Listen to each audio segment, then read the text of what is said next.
makes obvious statement that the residents are our future in SAEM.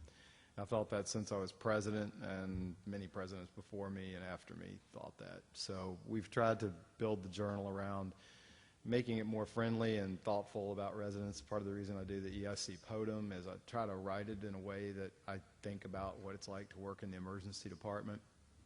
And we added our resident members to the board of directors who do real work and help steer the current of the journal. I think the one thing that I want to tell you, like so I got texted about 5 times today by my daughter, who is going from her second year of med school into her PhD, and then will move on into, wants to grow up and be a psychiatrist. But the single biggest thing that I want for my daughter, that I want for you, is this hypothesis of belonging.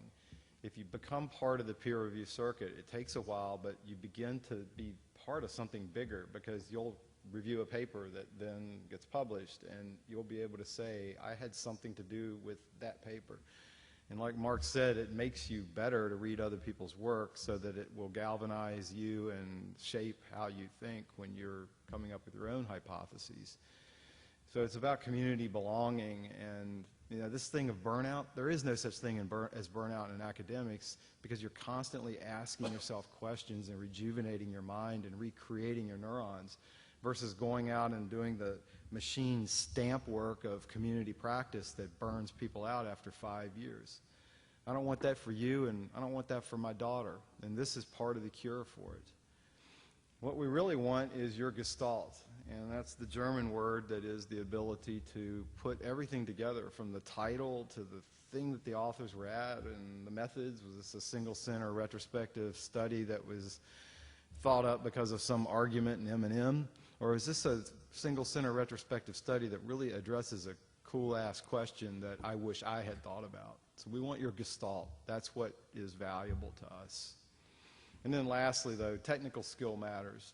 It does matter if you can write beautifully, if you can write with grace and dignity, even in science, and parsimoniously. So I do look for your ability to just say this is good writing or bad writing. And, if you don't get into it now, it's harder and harder every year that it goes along. So that's the reason that we thought of this didactic session, was to try to engage a few residents in the process of peer review. And we thought we'd do a little live laboratory, so we have a paper that we have a chance to go over. So I'll turn it over to, is it Jeff next? Yeah.